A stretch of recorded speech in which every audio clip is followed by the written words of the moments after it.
ઓમ શ્રી ગણેશાય નમઃ. ઓમ નમઃ શિવાય. જય ગૌરી માતા. મિત્રો, કહેવાય છે કે જ્યારે કોઈ સ્ત્રી સાચા મનથી, અતૂટ શ્રદ્ધાથી અને સંપૂર્ણ ભક્તિથી ગૌરી માતાનું વ્રત કરે છે ત્યારે તેના જીવનમાં સૌથી કઠિન દુઃખો પણ ધીમે ધીમે દૂર થવા લાગે છે. ગૌરી માતા માત્ર ભગવાન શિવની અર્ધાંગની જ નથી, પરંતુ સૌભાગ્ય, સુખ, શાંતિ, પ્રેમ, સમૃદ્ધિ અને અખંડ દાંપત્ય જીવનનું જીવંત સ્વરૂપ છે. દર વર્ષે અષાઢ મહિનાના આવતું ગૌરી વ્રત હજારો કન્યાઓ અને સુહાગન સ્ત્રીઓ ખૂબ જ શ્રદ્ધાથી કરે છે. એવી માન્યતા છે કે અવિવાહિત કન્યાઓએ મનગમતો અને સારો જીવનસાથી મળે છે, જ્યારે વિવાહિત સ્ત્રીઓના દાંપત્ય જીવનમાં સુખ, પ્રેમ અને સમૃદ્ધિ વધે છે. પણ મિત્રો, શું તમને ક્યારે વિચાર્યું છે કે ગૌરી વ્રતની શરૂઆત કેવી રીતે થઈ? સૌથી પહેલાં આ વ્રત કોણે કર્યું હતું? આ વ્રત પાછળ એવું કયું રહસ્ય છુપાયેલું છે કે હજારો વર્ષો પછી પણ લાખો લોકો આ વ્રતને એટલી જ શ્રદ્ધાથી કરે છે? આજે અમે તમને ગૌરી માતાની એક એવી ચમત્કારિક અને હૃદયસ્પર્શી વ્રત કથા સંભળાવવા જઈ રહ્યા છીએ, જેને માત્ર સાંભળવાથી પણ મનમાં ભક્તિ જાગે છે અને ગૌરી માતાની કૃપા પ્રાપ્ત થાય એવી લોકમાન્યતા છે. આ કથા આપણને શીખવે છે કે જીવનમાં કેટલાય દુઃખો, સંકટો અને મુશ્કેલીઓ કેમ ના આવે. જો વિશ્વાસ અડગ હોય અને ભક્તિ સાચી હોય તો ગૌરી માતા પોતાના ભક્તોને હાથ ક્યારેય છોડતી નથી. તેથી મિત્રો, આ પવિત્ર કથા સંપૂર્ણ શ્રદ્ધા અને એકાગ્રતાથી અંત સુધી જરૂર સાંભળજો. કથા શરૂ કરતા પહેલા મનમાં ગૌરી માતાનું સ્મરણ કરો અને તમારી મનોકામના માતાના ચરણોમાં અર્પણ કરો. જો આપને ગૌરી માતા પર શ્રદ્ધા હોય તો કમેન્ટમાં અવશ્ય લખજો જય ગૌરી માતા. ચાલો હવે ભક્તિભાવથી સાંભળીએ માતાની વાર્તા. પ્રાચીન સમયમાં એક સુંદર અને સમૃદ્ધ નગર હતું. તે નગરમાં એક ગરીબ બ્રાહ્મણ પોતાની પત્ની સાથે રહેતો હતો. બંને ભગવાન શિવ અને માતા ગૌરીના પરમ ભક્ત હતા. ગરીબી હોવા છતાં તેઓ ક્યારેય ભગવાનની ભક્તિ છોડતા ન હતા. સમય જતાં તેમના ઘરમાં એક સુંદર અને સંસ્કારી પુત્રીનો જન્મ થયો.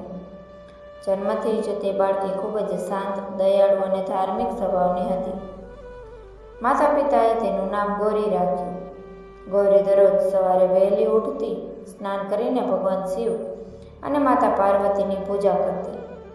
તે પોતાના નાનકડા હાથથી ફૂલો ચડાવતી અને ભક્તિપૂર્વક પ્રાર્થના કરતી. વર્ષો વીતી ગયા. ગૌરી હવે યુવતી બની ગઈ. તેના માતા પિતાને તેની લગ્નની ચિંતા થવા લાગી, પરંતુ ગરીબી એટલી હતી કે સારો સંબંધ મળતો ન હતો. જ્યાં પણ વાત કરવા જાય ત્યાં લોકો દહેજની માંગ કરતા. એક દિવસ ગૌરીએ પોતાની માતાને રડતા જોયા અને તેણે પૂછ્યું, "મા, તમે શા માટે રડો છો?" માતાએ આંખોમાં આંસુ લઈને કહ્યું, "દીકરી, તું હવે મોટી થઈ ગઈ છે, પરંતુ અમારી પાસે એટલી સંપત્તિ નથી કે તારા માટે યોગ્ય વર શોધી શકીએ." આ સાંભળીને ગૌરીએ પોતાની માતાનો હાથ પકડીને કહ્યું, "મા, તમે ચિંતા ન કરો. જેની ઉપર માતા ગૌરી અને ભગવાન શિવની કૃપા હોય તેનું જીવન ક્યારેય અધૂરું રહેતું નથી." બીજા દિવસે ગામમાં એક વૃદ્ધ સાધુ આવ્યા. ગૌરીએ ભક્તિપૂર્વક તેમની સેવા કરી. સાધુ ખૂબ પ્રસન્ન થયા અને બોલ્યા, "બેટી, તારી ભક્તિ જોઈને હું ખૂબ પ્રસન્ન થયો છું. હું તને એક પવિત્ર વ્રત બતાવું છું. અષાઢ સુદ એકમથી 5 દિવસ સુધી સંપૂર્ણ શ્રદ્ધાથી માતા ગૌરીનું વ્રત કરજે. માતા જરૂર તારી મનોકામના પૂર્ણ કરશે." ગૌરીએ વિનમ્રતાથી સાધુના ચરણ સ્પર્શ કર્યા અને બીજા દિવસથી ગૌરી વ્રત શરૂ કરવાનો સંકલ્પ કર્યો. પણ તેને ખબર ન હતી કે તેની ભક્તિની સૌથી મોટી પરીક્ષા હજુ બાકી હતી. બીજા દિવસે બ્રહ્મ મુહૂર્તમાં ગૌરી જાગી. તેણે સ્નાન કરીને સ્વચ્છ વસ્ત્રો પહેર્યા, આંગણામાં ગાયના છાણથી લીપણ કર્યું, સુંદર રંગોળી બનાવી અને પાટલા પર માતા ગૌરીની પ્રતિમા સ્થાપિત કરી. તેણે કંકુ, અક્ષત, ફૂલો, બિલપત્ર, હળદર, કુમકુમ અને દીવો અર્પણ કરીને ભક્તિપૂર્વક પ્રાર્થના કરી. ગૌરીએ હાથ જોડીને કહ્યું, "હે માતા ગૌરી, મારી પાસે ધન નથી, વૈભવ નથી, પરંતુ મારા હૃદયમાં તમારા પ્રત્યે અતૂટ શ્રદ્ધા છે.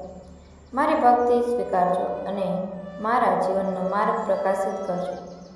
આ 5 દિવસ ગૌરીએ ખૂબ જ નિયમ અને શ્રદ્ધાથી વ્રત કર્યું, પરંતુ માતા ગૌરી પોતાના ભક્તની પરીક્ષા લીધા વગર કૃપા કરતી નથી. ચોથા દિવસે બ્રાહ્મણના ઘરમાં અનાજનો એક દાણો પણ બચ્યો ન હતો. ઘરમાં દીવો કરવા માટે ઘી ન હતું, ફૂલો પણ મળ્યા નહીં. ગૌરીએ માતાને કહ્યું, દીકરી, આજે પૂજા કેવી રીતે થશે? ઘરમાં કંઈ નથી. ગૌરીએ હસીને જવાબ આપ્યો, માતા ગૌરીને સોનાના આભૂષણો નથી જોઈએ, તેમને તો સાચી ભક્તિ જોઈએ છે. તેણે જંગલમાંથી થોડા જંગલી ફૂલો વીણી લાવ્યા, માટીનો દીવો પ્રગટાવ્યો અને ભક્તિથી માતાની આરાધના ચાલુ રાખી. તે જ સમયે એક વૃદ્ધ ભીખ માંગતી તેમના ઘર સુધી આવી. તેણે ધીમા અવાજે કહ્યું, બેટી, 2 દિવસથી ભૂખી છું. જો કંઈ ખાવાનું હોય તો આપ. ઘરમાં માત્ર એક જ રોટલી બચી હતી. એ રોટલી ગૌરીએ પોતાના માટે રાખી હતી, કારણ કે 5 દિવસના ઉપવાસથી તે ખૂબ જ નબળી પડી ગઈ હતી. પણ તેણે એક ક્ષણ પણ વિચાર્યા વગર એ આખી રોટલી વૃદ્ધના હાથમાં મૂકી દીધી. વૃદ્ધાની આંખોમાં અચાનક અજોડ તેજ આવી ગયું અને થોડા જ પળોમાં એવું બન્યું કે ગૌરી આશ્ચર્યમાં પડી ગઈ.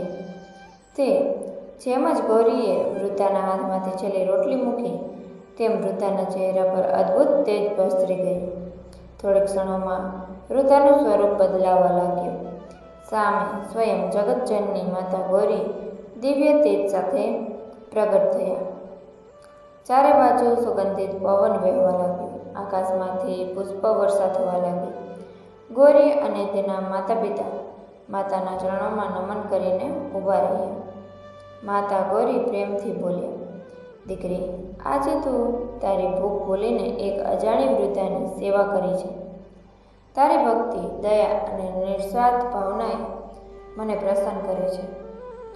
ગૌરીની આંખોમાંથી આનંદના આંસુ વહેવા લાગ્યા. તેણે હાથ જોડીને કહ્યું, હે માતા, મને ધન કે વૈભવ નથી જોઈએ. બસ મારા માતા પિતાનો દુઃખ દૂર કરો અને મને એવો જીવનસાથી આપો કે જે ધર્મના માર્ગ પર ચાલનાર હોય. માતા ગૌરી સ્મિત કરીને બોલ્યા, તથાસ્તુ, તારી દરેક મનોકામના પૂર્ણ થશે. એટલું કહીને માતા અર્થ ધ્યાન થઈ ગયા. થોડા દિવસો પછી એક વિદ્વાન અને સંસ્કારી બ્રાહ્મણ પરિવાર તેમના ઘરે આવ્યો. તેમણે ગૌરીને પોતાના પુત્ર માટે પસંદ કરી.